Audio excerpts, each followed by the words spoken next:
A son, I have a सन.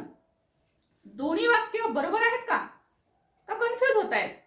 कोणतं बरोबर आहे, कोणतं चूक आहे? सो स्टुडंट, आय च्या पुढे एम घ्यावं का हॅव घ्यावं? एम घेतल्यावर आणि हॅव घेतल्यावर काही बदल होतात का? चला तर आज ह्याच सर्व गोष्टी आपण पाहणार आहोत. तुम्हाला हे जमतं का?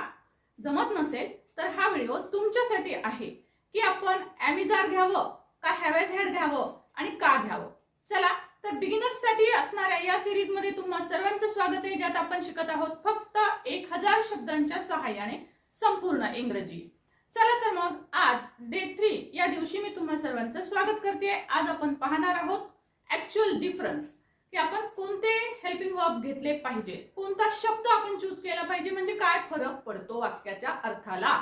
चला तर बघूया. आणि पहा स्टुडंट, याच्या अगोदरचे जर व्हिडिओ तुम्ही स्किप केलेले असतील तर ते जरूर पहा, डे 1 आणि डे 2, कारण त्यामध्ये मी तुम्हाला 1000 शब्दामध्येच आपण इंग्रजी कशा पद्धतीने शिकू शकतो, 1000 शब्दात खरंच पॉसिबल आहे का, हे सुद्धा मी तुम्हाला सांगितलेलं आहे. आणि आपण हे पॉसिबल करत आहोत या सिरीज मध्ये. फक्त 1000 वर्ड्सच्या मदतीनेच आपण इंग्रजी शिकत आहोत. चला तर बघूया. पहा, मी तुम्हाला डे 2 मध्ये काही जोड्या दिल्या होत्या. सो डे 2 मधल्या जोड्या तुम्हाला पाठ झाल्याच असतील. डे 2 मध्ये दिलेले शब्द पण तुम्ही केलेले असतील. त्याचा आता तुम्हाला मी प्रात्यक्षिक पण दाखवणार आहे थोड्या वेळात, की ते तुम्हाला सगळं वाचता येतं का हे आपण पाहणार आहोत. सो ज्यांनी डे 2 पक्का केलेला आहे तर त्यांनी डे 3 मधला जे तुम्हाला येतं का ते पाहायचं आहे थोड्या वेळानंतर. सो सी स्टुडंट, मी तुम्हाला ज्या जोड्या दिल्या होत्या ना डे 2 मध्ये, सो तुम्ही त्या पाठ केले असतील. बघा, आय हॅव, वी हॅव, ह्या जोड्या दिल्या होत्या. आता ह्या जोड्यांच्या मदतीने आपल्याला काही वाक्य पाहायचे आहेत. हे आपण ऑलरेडी घेतलेले वाक्य आहेत. सो हे तुम्हाला समजलेले होते. आता आपण बघूया की सपोज आता हे जे सर्व प्रकारचे इथे दिलेले जे शब्द आहेत त्यातल्यापैकी सपोज मी पेन किंवा मोबाईल हा शब्द जर मी घेतला या वाक्याच्या समोर, आता ही जोडी तुम्हाला पाठ आहे, I have a pen. So याचा काय अर्थ होतो? ठीक आहे, म्हणजे आपण हॅव घेतलं तर काय होतो आणि इज घेतलं तर काय होतो, एम इज आर घेतलं तर काय होतो हे आपण बघतोय. आय हॅव अ पेन याचा अर्थ असतो माझ्याजवळ एक पेन आहे किंवा मला एक पेन आहे. म्हणजे जेव्हा एखादी गोष्ट आपली स्वतःची असते, स्वतःच्या मालकीची असते, तेव्हा आपण have, has, had, will have हे आपण शब्द वापरू शकतो आणि वाक्य बनवू शकतो. म्हणजे मला प्रश्न पडायचं काम नाही आता की माझ्याजवळ आहे एक पेन आहे, माझ्याजवळ पैसे आहेत, मला एक घर आहे, सो कसे सांगायचे हे वाक्य. सो त्यासाठी आपल्याला ह्या सगळ्या शब्दांचा उपयोग करून घ्यायचा आहे. तर आता बघा, समजा मी जर म्हणाले की I am a pen, I am a pen, मी जर म्हणाले I am a pen, so suppose हा पेन म्हणतो आहे, तो पेन सांगतोय तुम्हाला आय एम अ पेन, तो पेन तुम्हाला काय म्हणेल, मी एक पेन आहे. पण जर हेच वाक्य मी म्हणाले एम च्या ऐवजी हॅव वापरून, आय हॅव अ पेन, तर त्याचा अर्थ होतो की हा पेन माझा आहे, माझ्याजवळ एक पेन आहे. जवळ म्हणजे नियर असा अर्थ नसतो, तर माझ्याजवळ म्हणजे माझ्या मालकीचा आहे. ओके, सो बघा, आय हॅव अ पेन, आता हा डिफरन्स लक्षात आला असेल. जसं की बघा, इट इज अ स्कूल. आता इट इज अ स्कूल याचा अर्थ असा असतो की ही एक शाळा आहे.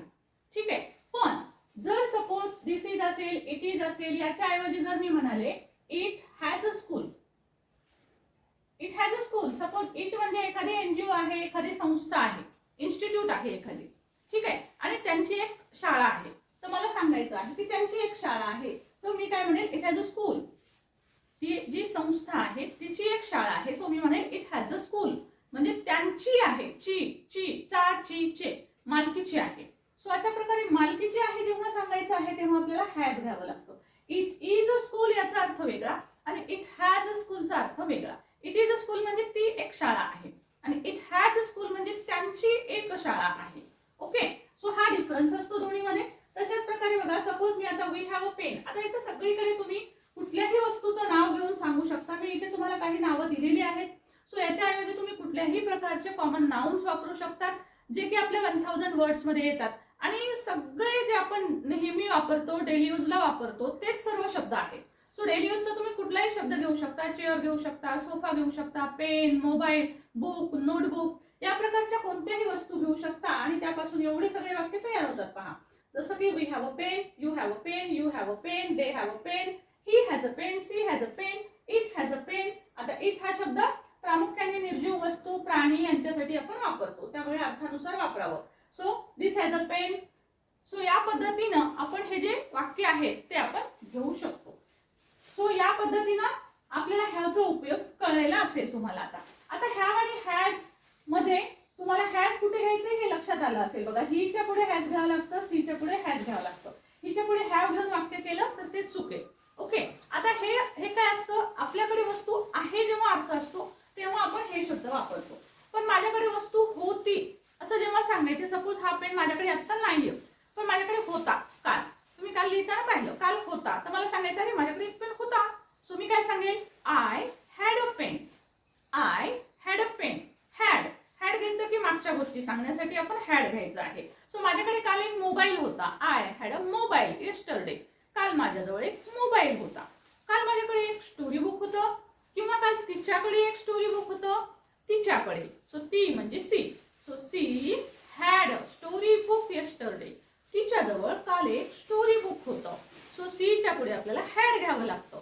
सो सिम्पली बघा याच पद्धतीने आपण हे वाक्य वापरू शकतो. आता एखादी गोष्ट माझ्याकडे असेल, उद्या असेल, परवा असेल, महिन्याने असेल तर त्यावेळेस आपल्याला घ्यावं लागतं विल हॅव. कोणते शब्द कुठे घ्यायचे हे नोट डाऊन करा वाटल्यास, आणि त्यानुसार आपल्याला हे भरपूर वाक्य बनवायचे आहेत. सो बघा, मला जर म्हणायचं असेल you will have a mobile. You will have a mobile. तुझ्याकडे एक मोबाईल असेल, नक्कीच असेल. You will have a mobile one day.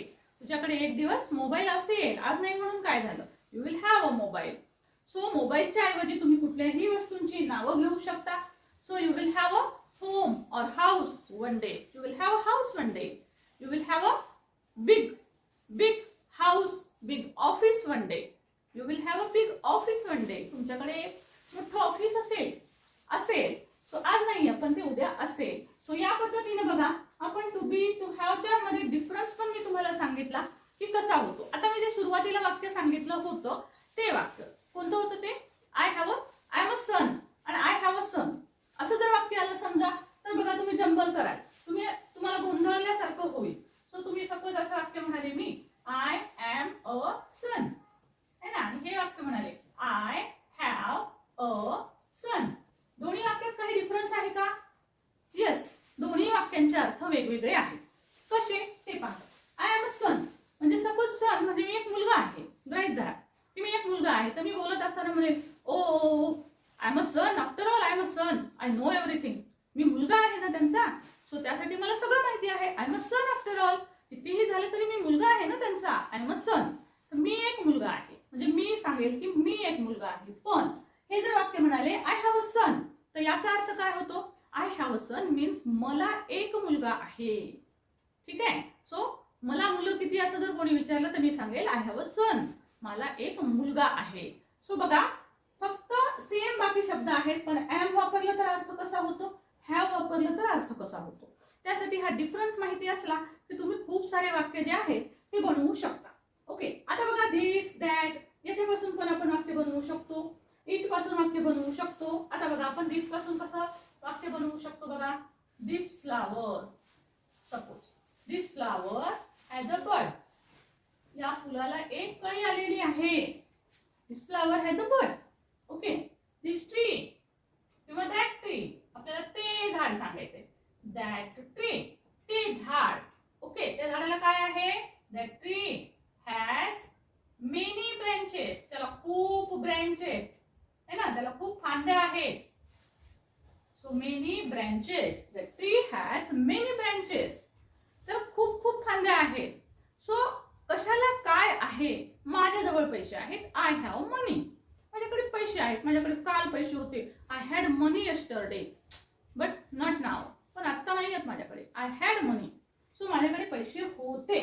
So अशा पद्धतीनं आपण वेगवेगळ्या प्रकारचे नाउन घेऊन बघा हे वाक्य आपण करू शकतो. पण असं लक्षात घ्या की आय हॅव इझी असं वाक्य होत नाही.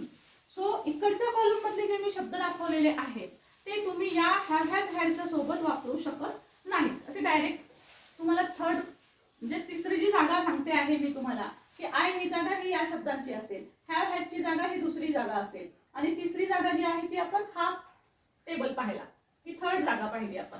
पण ह्या थर्डच्या ऐवजी हे थर्ड शब्द आपण हॅव हॅज घेताना वापरू शकत नाही. म्हणजेच आपण असं नाही म्हणू शकत I have an easy, I have hard, असं नाही म्हणू शकत. सो ते आपल्याला असं सांगावं लागतं की it is easy, it is hard असं आपल्याला आपल्याला टू बी ची क्रियापद म्हणजेच M is R was were हे घेऊनच सांगावं लागतं. क्लिअर? सो आता बघा तुम्हाला हे सर्व क्लिअर झालं असणार आहे. Just take a screenshot of दिस.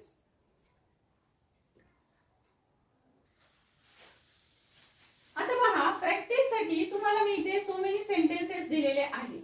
तुम्ही याची प्रॅक्टिस करू शकता. याच बरोबर तुम्हाला जर फ्री पीडीएफ आणि वर्कशीट हवे असतील तर पहिली कंडिशन तुम्हाला माहितीच आहे माझी. जर व्हिडिओला तुम्हाला 200+ लाईक झाले आणि तुम्ही जर मला कमेंट मध्ये 200+ कमेंट आल्या तर त्याच्यानंतर मी तुम्हाला फ्री पीडीएफ आणि वर्कशीट दोन्ही अवेलेबल करून देणार आहे. परंतु त्यासाठी ह्या 2 कंडिशन पूर्ण व्हायला हव्यात. त्यानंतर तुम्हाला लिंक डिस्क्रिप्शन बॉक्स मध्ये मिळेल. लिंक डिस्क्रिप्शन बॉक्स मध्ये मिळेल. पुन्हा एकदा लक्षात घ्या मधून. त्यानुसार तुम्ही तिथून डाउनलोड करून घेऊ शकता, वर्कशीट डाउनलोड करू शकता, त्याचबरोबर पीडीएफ सुद्धा. सो स्टुडंट बघा कशा प्रकारचे वाक्य आहेत. I have a job. So मी सांगितलेल्या अर्थानुसार मला जॉब आहे किंवा मला माझ्याजवळ एक जॉब आहे. सो माझ्याजवळ म्हणण्यापेक्षा आपण तो दोन्हीचा अर्थ सेम आहे, पण आपण बोली भाषेमध्ये माझ्याजवळ जॉब आहे असं म्हणत नाही, तर मला एक जॉब आहे. सो या पद्धतीने अर्थ येतो. वी हॅव न्यू बुक्स म्हणजे माझ्याजवळ नवीन बुक्स आहेत, माझ्याकडे नवीन पुस्तकं आहेत. सो अशाच प्रकारचे हे सर्व वाक्य आहेत बघा. दे हॅव मेनी फ्लावर्स म्हणजे त्यांच्याकडे खूप फुलं आहेत, खूप फुलं आहेत. दे हॅवच्या ऐवजी तुम्ही जर आर वापरलं दे आर मेनी फ्लावर्स तर त्याला काहीच अर्थ राहत नाही. याचा अर्थ असा होतो की मग ते स्वतःच खूप फुलं आहेत. सो ते म्हणजे व्यक्ती. सो व्यक्ती स्वतः फुलं कशा असतील. सो ते मिनिंगलेस सेंटेन्स होईल. सो तुम्हाला सांगावं लागेल की त्यांच्याकडे फुलं आहेत तर they have many flowers. So आपल्याला टू हॅवचे म्हणजे have has had will have हे शब्द अर्थानुसार वापरावे लागतात. आता इथे पहा स्कूल. दिस स्कूल नुसतं दिस पासून शब्द सुरू होऊन आपल्याला हॅव हॅज हॅड वापरता येणार नाहीये प्रत्येक ठिकाणी. सो त्यासाठी सोपी युक्ती अशी आहे बघा की दिसते पुढे अशा प्रकारचं एखादं नाव घेऊन त्याचं वाक्य बनवू शकतो आपण. So this school, this school, that school, ती खुर्ची असेल तर दॅट चेअर, हा टेबल असेल, हा बोर्ड असेल तर दिस बोर्ड. अशा प्रकारे तुम्ही सेंटेन्सेस करू शकता. So this school has 20 rooms.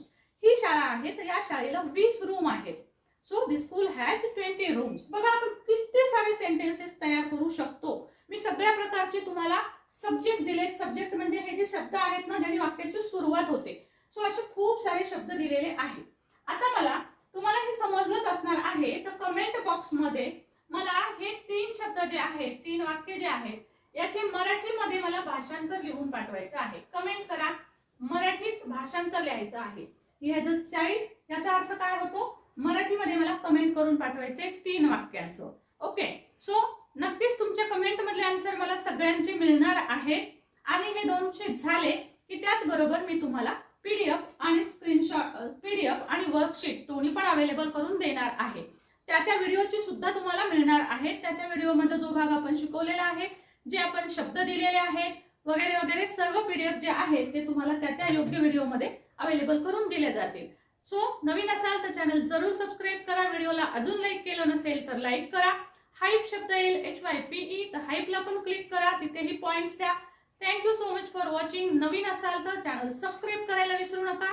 Live class करायचा असेल तर त्यासाठी तुम्हाला चॅनल सबस्क्राईब करून घ्यावं लागेल. त्याशिवाय लिंक मिळत नाही. त्यामुळे लाईव्ह क्लास जर जॉईन करायचा असेल आपला 3 दिवस लाईव्ह क्लास आहे.